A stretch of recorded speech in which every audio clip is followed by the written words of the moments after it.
आप सभी को नमस्कार। शुभ संध्या। सार्थक government job point YouTube channel आप सभी लोगों के सामने पुनः उपस्थित है एक महत्वपूर्ण अपडेट के साथ। चैनल को सब्सक्राइब करके वीडियो को लाइक कर दीजिए, शेयर कर दीजिए, बेल आइकन दबा कर रख लीजिए ताकि आपको नोटिफिकेशन मिल जाए और आप उसे शेयर कर पाए।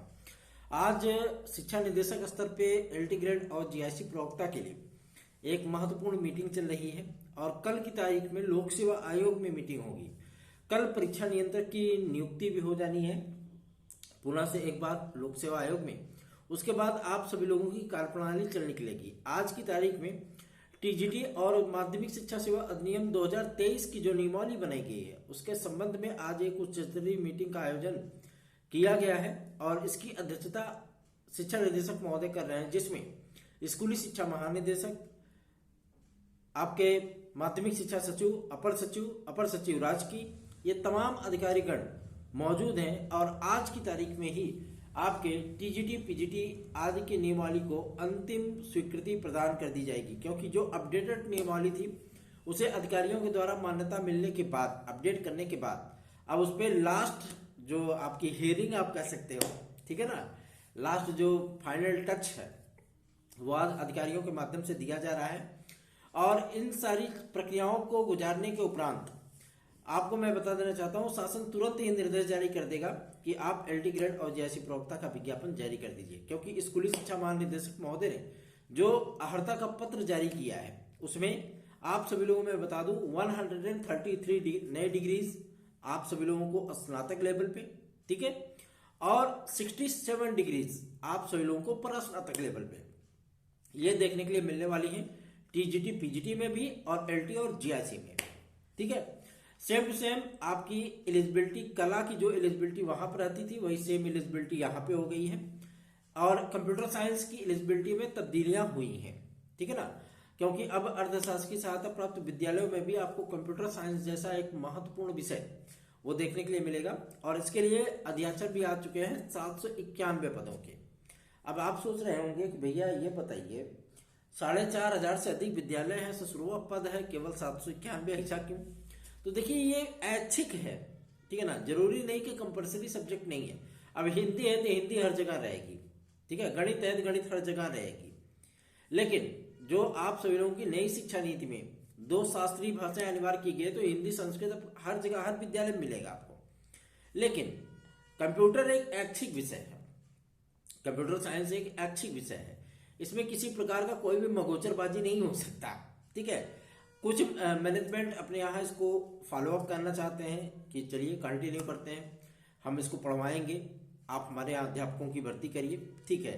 तो अब मैं आप सभी लोगों को बता दूं, सभी को पत्र भेजा गया था, मेरे विद्यालय में पत्र आया था, ठीक है ना, जिला बेसिक शिक्षा निर्देशक कार्यालय की तरफ से, जिला विद्यालय निदेशक कार्यालय की तरफ से, और एक पत्र आया था शिक्षा निदेशक महोदय के माध्यम से। तो हमारे यहाँ के मैनेजमेंट ने तुरंत स्वीकृति दे दी कि हाँ ठीक है, कंप्यूटर साइंस भी हम पढ़वा देंगे, कोई दिक्कत नहीं है। तो ऐसे ऐसे तमाम विद्यालयों ने किया होगा, वो चीजें होंगी और तदर्थ शिक्षकों के भी इसमें पद हैं, तो आप सभी लोगों को इसमें चिंतित होने की आवश्यकता नहीं है। कम से कम शुरुआत तो हो रही है ना, होने दीजिए, कोई दिक्कत नहीं है इसमें।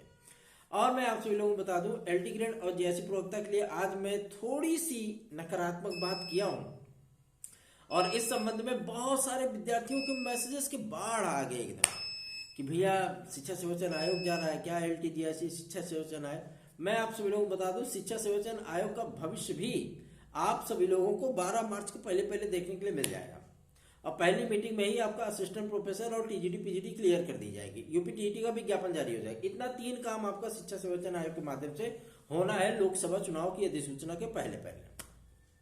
अब आप सभी लोगों के मन में ये सवाल है, मैं आप सभी लोगों को बता दूं कि एलटी जीआईसी को लेकर के आपके मन में बहुत सारे सवाल होंगे। उसके पहले यदि आप सभी लोग टीजीटी पीजीटी 2016-2021 के विद्यार्थी हैं और याचिका में सम्मिलित होकर के निश्चित याची लाभ प्राप्त करना चाहते हैं तो देर मत करिए, कल तक आपकी अंतिम तारीख है। आप चाहें तो हमारे साथ जुड़ करके उसका एडवांटेज प्राप्त कर सकते हैं।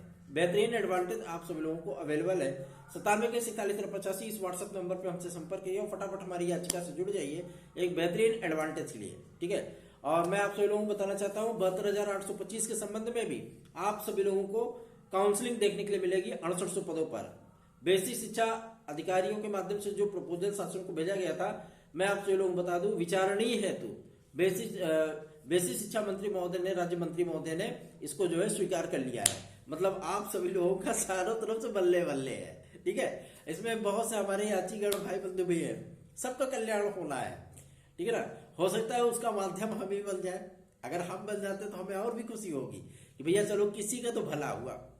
67 विद्यार्थियों का भला उधर हुआ, 27 विद्यार्थियों का भला इधर हुआ।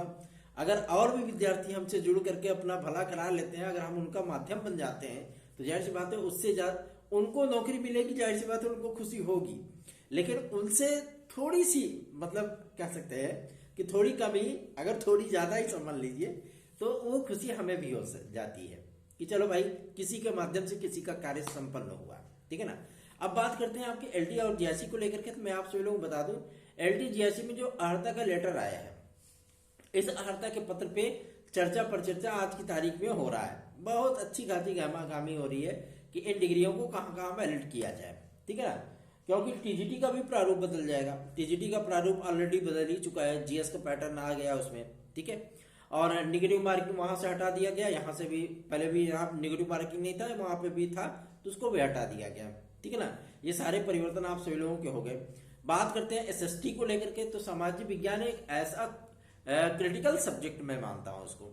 हालांकि मैं अपने विद्यालय में इसमें 3 सब्जेक्ट पढ़ा रहा हूँ समझ रहा है, मैं संस्कृत भी पढ़ा रहा हूँ, अंग्रेजी भी पढ़ा रहा हूँ, सामाजिक विज्ञान भी पढ़ा रहा हूँ। क्यों? क्योंकि 21 अध्यापकों के स्टाफ है, 22 अध्यापकों के स्टाफ में केवल 9 लोग वहां पे कार्यरत हैं, ठीक है ना। क्या करें, मजबूरी है, पढ़ाना पड़ता है। अब उतना तो ज्ञान है ये है कि हम एसएसटी पढ़ा सके है ना, उतना तो ज्ञान है ही कि चलो भाई एसएसटी हम हाई स्कूल लेवल तक का पढ़ा सके, कोई दिक्कत नहीं है। और अंग्रेजी भी पढ़ा लेते हैं, प्रास्नातक संस्कृत से है तो संस्कृत भी पढ़ा लेते हैं, कोई दिक्कत नहीं है इंटर क्या हम ग्रेजुएशन लेवल की संस्कृत पढ़ा सकते हैं, कोई दिक्कत नहीं होगी हमको। ग्रेजुएशन लेवल की इंग्लिश पढ़ा सकते हैं, कोई प्रॉब्लम नहीं होगी हमको। तो इन तमाम चीजों को लेकर के बातचीत चल रही है। मैं आप सभी लोगों को बताना चाहता हूं कि एलटी ग्रेड और जीआईसी प्रवक्ता पे आपको मैं इस बात की सूचना दे दूं, आज लोक सेवा आयोग में भी इस चीज को कंफर्म कर लिया गया है। शासन को पीसीएस प्री 2024 के लिए पत्र लिखा गया है, क्योंकि भैया 17 तारीख को पेपर है, ठीक। और 17 तारीख के पहले पहले आप सभी लोगों के 2 से 3 महत्वपूर्ण विज्ञापन जारी होने हैं लोक सेवा आयोग के माध्यम से। वो विज्ञापन होगा आपका खंड शिक्षा अधिकारी, एलटी ग्रेड, जीआईसी प्रवक्ता। ये 3 विज्ञापन आप सभी लोगों के पेंडिंग में और हाईलाइटेड विज्ञापन है, ठीक है ना। अब जो नए परीक्षा नियंत्रक आएंगे, ठीक है ना, एग्जामिनेशन कंट्रोलर, मैं आप सभी लोगों को बता दूं कि ये कोई 33 अधिकारी ही होंगे आईएएस लेवल के, ठीक है। और सबसे बड़ी चीज ये है कि ये उस जिम्मेदारी को निर्वहन करेंगे, क्योंकि मुख्यमंत्री महोदय डायरेक्ट इनसे बोलेंगे कि आपको ये विज्ञापन जारी करना है और इसका पेपर भी कराना है।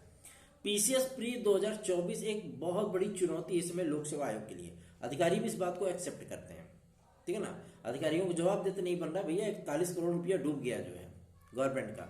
वो पैसा क्या गवर्नमेंट पैदा करती है? नहीं, वो हम सभी लोगों का पैसा है, ठीक है ना। टैक्स पेयर का पैसा है वो, हम लोग जो विद्यार्थीगण फॉर्म भरते हैं उसका पैसा है वो, तो वो पैसा तो गया।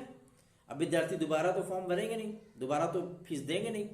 अब फीस नहीं देंगे तो फिर एग्जाम तो होने ही है, एग्जाम होगा तो गवर्नमेंट अपने पास से कराए, फिर वो पैसा कहाँ से मैनेज होगा? जाहिर सी बात है हम लोगों के ही जेब से खींचा जाएगा उसको, ठीक है ना।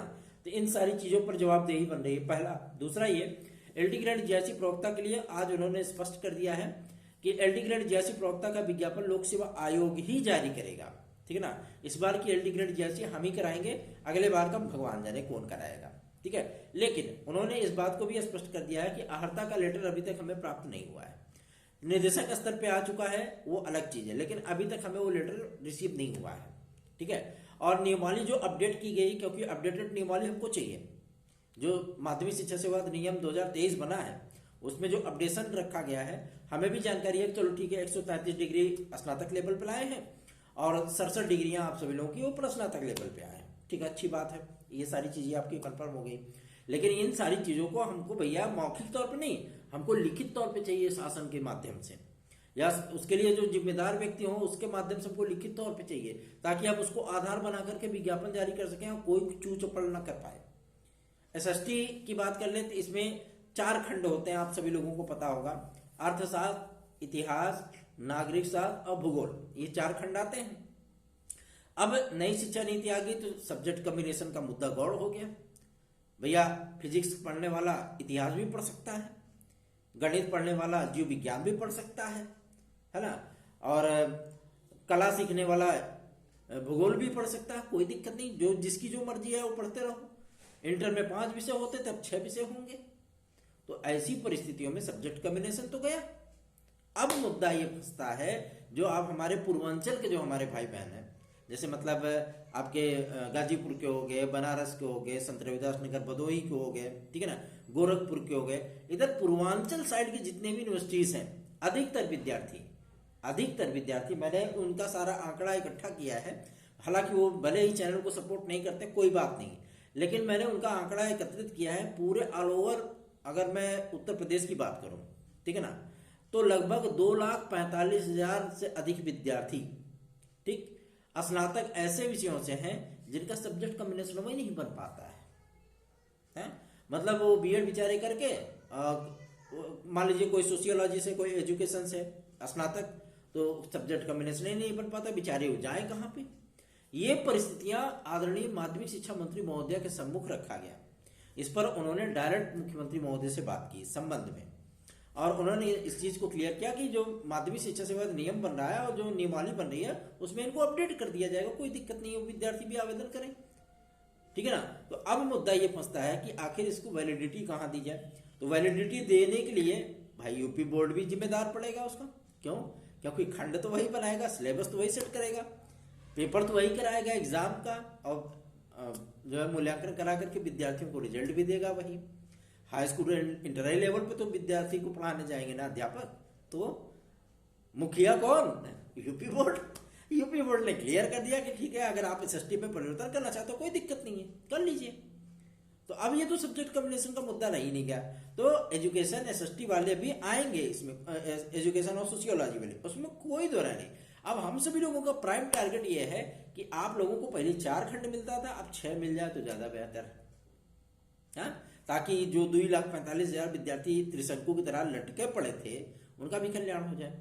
और जो परसेंटेज वाला जो मामला था जो स्नातक पे होता है, इसमें मैंने एकत्रित किए हैं, पूरे पूर्वांचल से नहीं, पूरे उत्तर प्रदेश की मैं बात कर रहा हूँ। 3 लाख, 3.5 लाख, 4 लाख विद्यार्थी हैं, 3,75,000 से अधिक विद्यार्थी, जिनका किसी का 49.5% है, किसी का 49.2% है, किसी का 49% है, ठीक है ना। ऐसी परिस्थितियां कि 2 नंबर से बेचारे 50% पे रुक गए हैं। अब बताओ, वो बेचारे डिग्री ले लिए हैं और यहाँ पे परसेंटेज वाला मामला फंस गया था, वो आवेदन ही नहीं कर पाते फिर। तो ऐसी परिस्थितियों में माध्यमिक शिक्षा मंत्री महोदय ने कहा जिसके पास वैलिड डिग्री होगी और जिसके पास जो है मतलब स्नातक प्लस बीएड होगा, वो विद्यार्थी आए, आवेदन करें, कोई दिक्कत नहीं, कंपटीशन करें, एग्जाम क्वालिफाई करें, नौकरी ले जाए। तो अब यह आप लोगों का मुद्दा गौड़ हो गया, समाप्त तो हो गया पूरी तरीके से। माध्यमिक शिक्षा सेवा अधिनियम और टीजीडी पीजीडी की जो नियमावली बनेगी, एलटीजीआरसी की जो नियमावली बनेगी, उसमें स्पष्टता इस बात का उल्लेख है। आप सभी लोगों का इतना प्राइम टारगेट सेट किया गया, फिर भी आप सभी लोग कुंभकर्णी नींद में सो रहे हो, कोई दिक्कत नहीं है, सोते रहो। आप लोग सोच रहे हो आज मैं इतना हंस क्यों रहा? हंस इसलिए रहा हूं क्योंकि लोक सेवा आयोग ने भी आज क्लियर किया इस चीज को कि हम लोग तो खुद ही अभी दलदल में फंसे हुए हैं। आप विज्ञापन मांग रहे हो, हम लोग खुद ही दलदल में फंसे हुए हैं। अभी हम लोगों पर जांच चल रही है, परीक्षा नियंत्रक हमारे आ जाए, फिर सचिव महोदय उनके साथ वार्ता करके कल की डेट में हम लोग मीटिंग करके क्लियर कर देंगे एलटीजीआईसी का विज्ञापन कब देना है, हमें देना है। पीसीएस प्री 2024 के पहले हमको ये विज्ञापन जारी करना है, उसमें कोई देना नहीं, ठीक है ना। तो ऐसी विवाद, ऐसी परिस्थितियां ना उत्पन्न हो जिसकी वजह से बहुत सारे परीक्षा नियंत्रक बेचारे बलि की वेदी पे चढ़ गए। बताओ 5 साल में 3 परीक्षा नियंत्रक नाप दिए गए। अब बताओ, और भी कोई यही संस्था थोड़ी नहीं, लोक सेवा आयोग है भैया, उत्तर प्रदेश की सबसे प्रतिष्ठित संस्था। अब बताओ, वहां से भी 3 जो है परीक्षा नियंत्रक बेचारे वो सस्पेंड किए जा रहा है, जेल भेजे जा रहा है, हटाए जा रहे हैं। अब लोग अंजुलता कटियार मैडम आपको याद ही होंगी, एलटीजीआईसी की वैकेंसी 2018 में उनके साथ क्या हुआ था। तो ये एक ऐसा मतलब परमाणु बम पे रखी हुई कुर्सी है। लोक सेवा आयोग में सचिव और ये परीक्षा नियंत्रक की जो कुर्सी होती है वो परमाणु बम, या आप कह सकते हो कि अग्नि 5 पे रखी हुई कुर्सी है। समझ रहे ना, कोई भी अधिकारी जल्दी इस पे बैठना नहीं चाहता है, लेकिन आप लोग निश्चिंत रहें, बेफिक्र रहें। चैनल को आप सभी लोगों का सपोर्ट चाहिए और चैनल को आप सभी लोगों का आशीर्वाद चाहिए। सारी चीजें एकदम सकारात्मक चल रही है, विज्ञापन को लेकर के कोई टेंशन है ही नहीं। सभी अधिकारी कह रहे हैं बहुत जल्दी हम विज्ञापन इसका क्लियर कर दे रहे हैं। आज ये मीटिंग हो जाए, सारी चीजें क्लियरेंस हो जाएंगी, लोक सेवा आयोग को पत्र भेज दिया जाएगा, आप लोगों का विज्ञापन क्लियर हो जाएगा, टेंशन मत लीजिए। बस आप सभी लोग चैनल को सपोर्ट करिए, अधिकाधिक संख्या में वीडियोस को शेयर किया करिए, चैनल को सब्सक्राइब, वीडियो को लाइक अवश्य किया करिए। धन्यवाद, शुभ रात्रि।